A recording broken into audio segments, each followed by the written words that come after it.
lovely. It's gorgeous, isn't it? It's absolutely beautiful. It's so still, and this is a Saturday. You'd think it would be really noisy, wouldn't you, on a Saturday, because everybody's off, but it's just stunning. All we can hear is the birds. I know, they're noisy. And a distant dog. Anyway, Yes, what I wanted to ask, you've done Yes. 3 interviews now, yes, and they've all been very different, yes. and a couple of things obviously people have agreed on, and they've all have said the same thing, but I wanted to ask you. Oh, I'm being interviewed. You're being interviewed. Yes, so... I've been trying to get you to Sit do back the and relax. interviews. Just call me Michael Parkinson. I've been trying to get you to do the interviews. I know, but you're really good at it, and everybody likes listening to you. They don't want to hear my Devon voice, do they? They do. All right, we love. Yeah, so I wanted to ask you, do you have any regrets moving to France? I know the answers to this, because obviously we talk about it all the time, but I'd like to know, you know, if you have publicly any regrets. Oh my gosh. I mean, you just have to look at this, don't you? You just look at it. My biggest worry, I have to admit, moving away from a little island that we lived in, which was surrounded by sea. Every 5 minutes you'd drive and you'd be back on the coast again. And I love the sea. You know, I've had boats all my life. My biggest worry was leaving the sea behind. But I've replaced it with this. Yeah. I mean, it is just... every day I have to pinch myself when we wake up and say, wow, is that really our view, you know? And using the boat in the summer here on the river, it's obviously a lot easier to navigate because you can only go that way. That way, yeah. But it's just so easy and so simple, and you get in the boat and you travel to different restaurants. We go across to the night market, which takes us all of 2 minutes. The restaurant over there, yeah. Yeah, and there's a little restaurant down that way, and we can go to the marina, or we can moor up by Temple itself and head to the restaurants there. I mean, I have to admit, I just love the river life. But more than that, I've fallen in love with this whole region. I'd never heard of it before. I mean, you found it on Facebook. You found our house on Facebook. Serendipity, we call it, don't we? Happy accident. Happy accident. Yeah, I remember that day because I think I had flu or something. Oh, I think it was a man cold, and I was in bed and you were at work, and I was just going through Facebook because there wasn't much else I could do, and I found it. Yeah, and I never thought in a million years that this would be the one. No, because we'd been looking. To be fair, we'd been looking at houses along the coast. Yeah. So we could actually move our boat that's currently in Jersey to a marina next to us, hadn't we? We looked at the in Brittany, which is north from here, if you like. Yeah. And we looked at a manor house. Do you remember? We thought we were going to buy that. But it was COVID time, wasn't it? We couldn't easily travel. And we found this manor, and I really, really thought that was the place for us. And then we looked at it in real life, and it wasn't. It just didn't feel right. Although it was close to a marina, we could have moved our boat into a marina and driven to our boat, got down there in half an hour or so, and got on board our boat and faffed about with the sea, which was my idea. And then, of course, we started looking up further south. So we got to La Rochelle, and we looked around. And then we looked at chateaux, didn't we? We did, yeah. Well, yeah, it was... that was my dream, wasn't it? Yes. I really wanted a chateau because I'd been watching all these programmes on TV, and I was just in love with that idea. Yeah. And then we came down, and actually, the very first day we met the owners, we sat on this bench with the owners. Yeah, we did. And I remember there's a picture I took of you on the first day when we were looking at the house, and you were just sat by the sofa or on the sofa, and you were just looking out across the river. And it's a picture that stuck with me. In fact, it was almost a deciding factor. Every time I looked back at that picture when we got home and just saw you gazing out at the river, I thought, yeah, we could live there. Well, I did that because as an ex-estate agent, I used to encourage people to sit down and imagine themselves. And I sat down and I could imagine myself being there, and that then. And I've seen hundreds and hundreds of properties, and I've never had that feeling. This just seemed absolutely terrifying, but right. Why terrifying? Well, because, our French is rubbish, or was really rubbish when we came. It's getting better. We're trying. The thought was that there was a lot to do legally, and we had, a friend buy our house, so that was easy. So everything went really smoothly. So it was meant to be. I feel like it was meant to be. And I think when you force things, sometimes they don't end up right. And we didn't force anything, did we? No.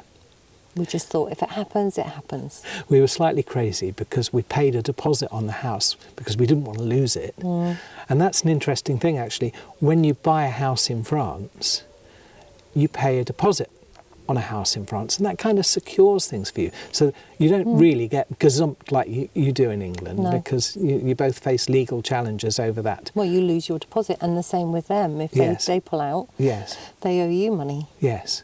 So we bought the house, didn't we, without actually getting our visa. Yes. Yes. But having said that, we looked, because of COVID, we'd had plenty of time to look online, and we'd looked at different stories, and we'd worked out that you could get a visa as long as you had the following criteria. The criteria is that you mustn't be sort of leaning on the state in any way. So you've either got to have money in the bank or own a property, and you've got to have sufficient money in the bank for each year that you're living there. And you've got to have private health insurance if you're on a tourist visa. That was the most expensive part for us, wasn't it? Yeah, I think health insurance was a bit of a... and although I didn't want either of us to get ill, I did want to get out my money's worth. Yeah.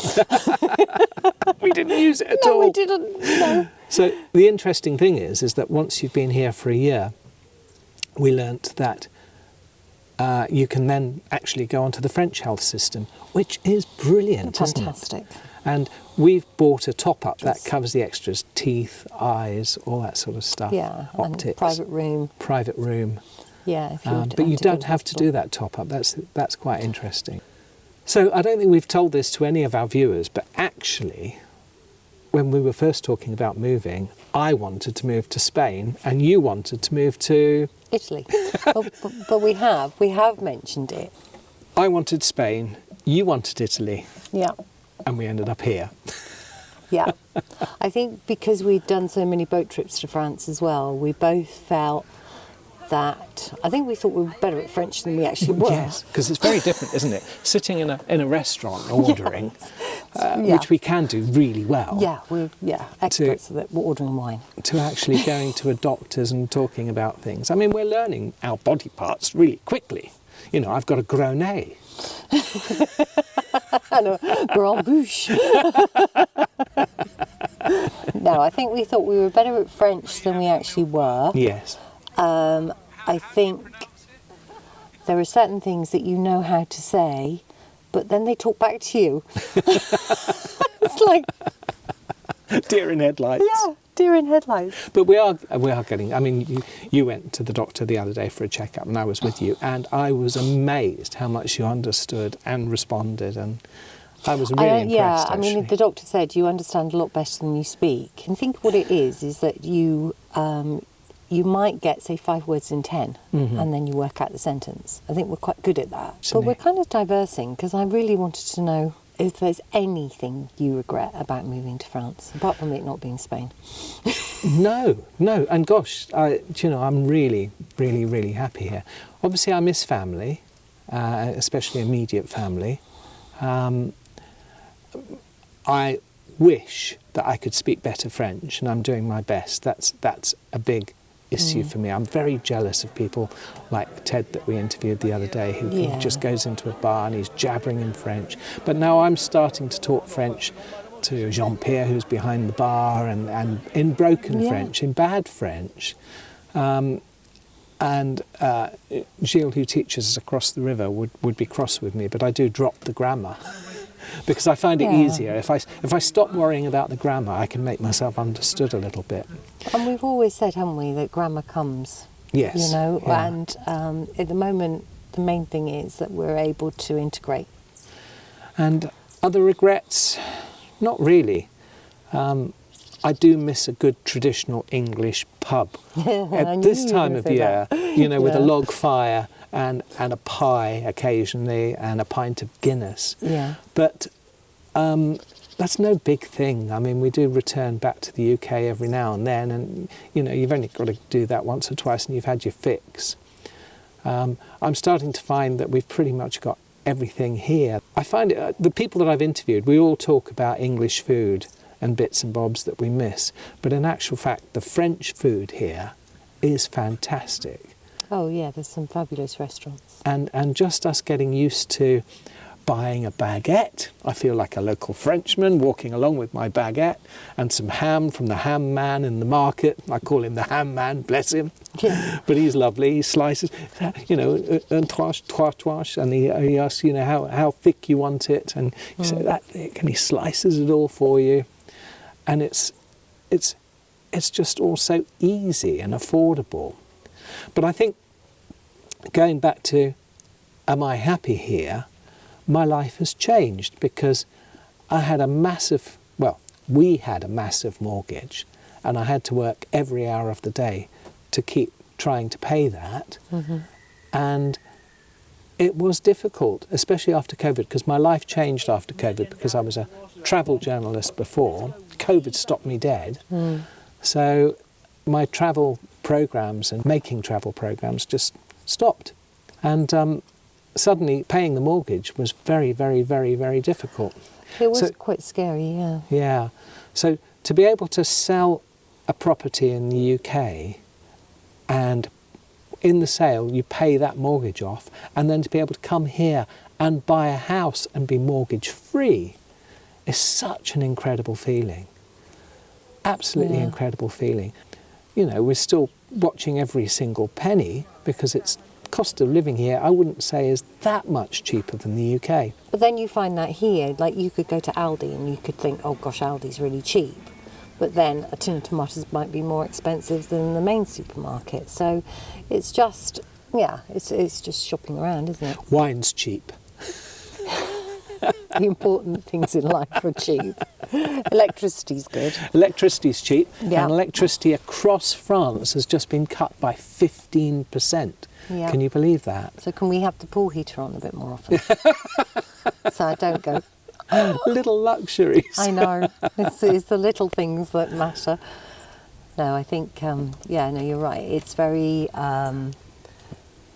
comparable, I say, with prices in the UK. People say the UK is expensive. I mean, energy is. Energy is, compared to France, yeah. But food shopping, I would say it's much better quality here. Yes. And I think one of the reasons we go to the market, we use the market so much, is it is literally field to market. Yeah, field to market. Yeah. And it's just lovely, isn't it? Fresh produce, you can go and touch it. It's not in plastic wrappers. No, there's no plastic. You take your own bags. And it's the conversational thing as well. We have little conversations with the people that are running the markets. And I remember one day you didn't have the right change or enough money for what you were buying, and she said, "Oh, it doesn't matter. Pay me next week." Yeah. I mean, I was like, "Oh, are you sure? Yeah. You don't want me to leave something as security for my carrots." No, she was lovely, and I've used her ever since. And everybody that we've spoken to as well, we've all talked about bureaucracy, and I think that's hit a nerve with some of our French viewers, but I don't think it should, because it's no worse here than it is in Spain or Italy or other places in the world that I've travelled where the bureaucracy is even worse. Places like India and Thailand. Oh my word! You try and get something done in Asia or some of the other places. I mean, we haven't lived in the UK, but you haven't ever. But no. I lived in the UK, but it was a long time ago, so I wouldn't know now. But I would imagine bureaucracy is just as bad there for people. For French or EU, yes. Wanting to relocate there. Yeah. I would imagine it's maybe even worse. Yeah. I think the thing here is that a lot of the systems are online and there's no telephone number. So you have to go online, and that process is painful, because sometimes you fill the whole form in and then you push the commit button, and all of a sudden it says, oh no, hang on a minute, you've got to go back, or you have to start all over again. And then when you do something online, it can take a month, sometimes 2 months to get a reply. Yeah. But once you're in the system, and once you actually go and meet somebody after booking an interview or whatever, they're really lovely and they're really helpful, and things happen really fast once you're actually in the system. Yeah. It's fascinating. I do think, and like everybody said, really, that you've interviewed, is how polite the French are. Yeah. But to offset our worries about language and bureaucracy, and I think those are the only two things that I could ever complain about, to offset that, the life that we've got here, especially in this region with its night markets. We all talk about the night markets, and that, for me, is the best night market over there. Well, yeah, because it's just a quick hop over. It's a hop. And there's no point in us not going, because it's so noisy, isn't it? It would just come blasting across the river. I don't think we'd hear the television if we stayed in. Yeah. So right, we're not going to the market. But I was looking back on, you know, the interview you did with Ted. You did a cutaway of the night market, and Maddie and her boyfriend were in it. Oh yes, Pedro, and they were really dancing. And then there were people my age, people even older than me, dancing. Yeah. And it was just so inclusive. Yes. You know, there's no, you're dancing in my spot, or you're dancing wrong. It was just so, everybody was having a good time, and it didn't matter, how old you were, or, how much money you had. You were there and you were enjoying France, I think. It is. That makes sense. Yeah, I mean, everybody, as you say in the interviews, talks about the night markets. It's a very, very special thing. And I'm sure that goes for across the whole of France. I'm sure it's not just this region. Oh, yeah. But obviously, as we get further south, those extended winter evenings are pretty much guaranteed. I mean, I think we've only ever had one night where it's been raining across the river. Yeah. And actually, we sat under the trees, and it didn't rain for very much. No. But it's hot and balmy evenings, and that's what we miss in the UK, isn't it? Sitting out at night on hot and balmy evenings throughout the summer is just such a wonderful thing to do. No, I know when we came here, we've got a patio heater. And we were having a barbecue, and we brought a patio heater with us. We brought the patio heater with us. And I remember one of the ladies who we'd just really met, and we'd invited her, and she said, "What's that?" Yeah, what's that? And I said, "Oh, it's a patio heater." She was, "What? You're in the south of France. What do you need that for?" Because it's probably balmy and warm, probably till the end of October, early November. Yeah. I mean, look at it now. It's February, and we're just early February. Yeah. So, and we're just sat out in jumpers, and the sun's got some real heat to it. It has. One thing I would like to say is that this is, can you believe this is episode number 40? Wow, my age. What are you laughing at? 40 episodes. That's so funny. And we've just passed over 9,000 subscribers. Amazing. 9,000 subscribers. That's, for me, that's amazing. And thank you so much for watching and subscribing. And if you're new to the channel, I say this to everybody now, go to the back catalogue. The earlier programmes were a lot shorter because we were just literally churning them out just for fun, 5 minutes a week. And then everyone started complaining and saying, we want them longer, please. So we changed the format and made them longer. But I think 40 episodes, and we would have stopped. If you weren't watching and commenting, we would have just stopped, wouldn't we? Yeah, I think, like you say, we did it for fun. And we were quite surprised that people were saying, do you know what we like? Although it's basic information and it's not, the law, we like that people are watching and they are picking up on things and getting the bug. Yes. Because we had the bug for, 5 years. Yeah. maybe even longer. Yeah.